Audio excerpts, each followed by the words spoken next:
Breaking news तव्हांखे ॾींदा आहियूं त सिंध में मज़दूरनि जे हक़नि लाइ क़ाइम वर्कर्स वेलफेयर बोर्ड में तारीख़ी करप्शन ऐं इंतिज़ामिया नाअहलीअ जो बदतरीन स्कैंडल मंज़र आम ते आयो आहे।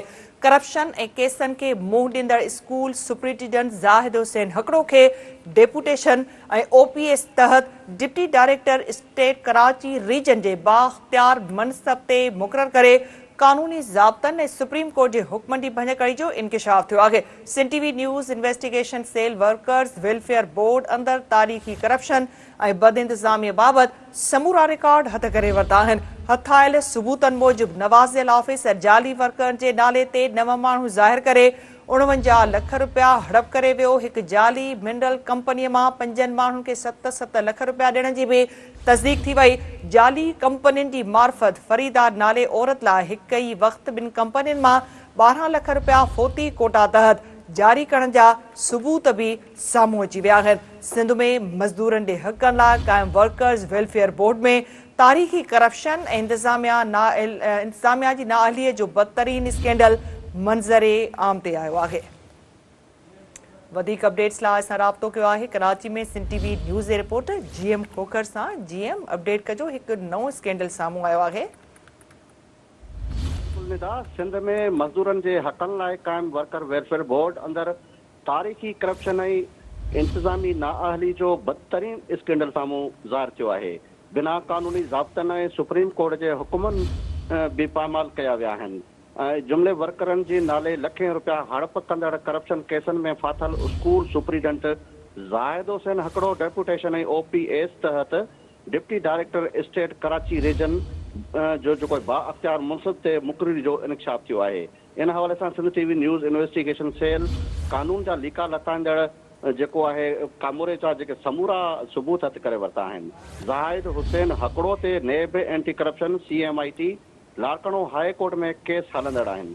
हासिल थियल जेके सबूत आहिनि उन्हनि मुताबिक़ नवाज़िल ऑफिसर जाली वर्करनि जे नाले ते 9 माण्हुनि खे ज़ाहिर करे 49 लख रुपया हड़प करे चुको आहे। हिकु जाली मिनरल कंपनी मां 5 माण्हुनि खे 7 लख रुपया ॾियण जी तस्दीक बि थी आहे। जाली कंपनियुनि जी मार्फत फरीदा नाले हिकु औरत लाइ हिकु ई वक़्तु 2 कंपनियुनि मां 12 लख रुपया फोती कोटा तहत जारी करण जा बि सबूत मिलिया आहिनि। करप्शन बावजूद मकानी खाते ऐं वर्कर वेलफेयर बोर्ड जे आला अमलदारनि तरफ़ां कानून जे उबतड़ मथस नवाज़िशूं केतिरा ई संगीन सवाल पैदा करे रही आहे। वर्कर वेलफेयर बोर्ड जे CEO जे हुकुम ऐं एडमिनिस्ट्रेटिव ऑफिसर जी सही सां 2 सुफ़नि ते ॿधल ऑर्डर नंबर 18-17 ज़रिए ज़ाहिद हुसैन हिकिड़ो खे डिप्टी डायरेक्टर स्टेट हेड ऑफिस में स्टेट सेक्शन जी निगरानी मैनेजमेंट ऐं इंतज़ामी मामलनि जी ज़िम्मेवारी सौंपी वई।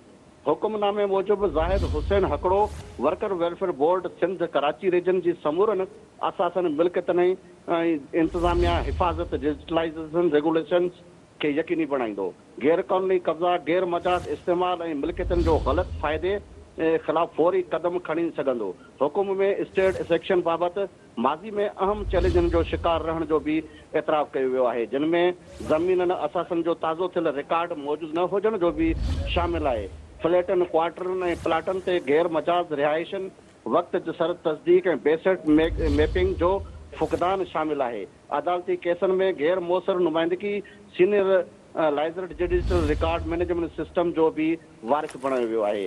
बेपोज डिप्टी डायरेक्टर स्टेट खे अहम ज़िम्मेवारियूं ॾिनियूं वयूं आहिनि, जिन में स्टेट रिकॉर्ड मैनेजमेंट डिजिटलाइज़ मर्कज़ी डिजिटलाइज़ स्टेट रजिस्ट्री जी तैयारी अपडेट ऐं सेमेंट मिल्कियतनि लाइ अलॉटमेंट रिकॉर्डिंग जी डिजिटल डेटाबेस जी तरबियत बि शामिल आहे।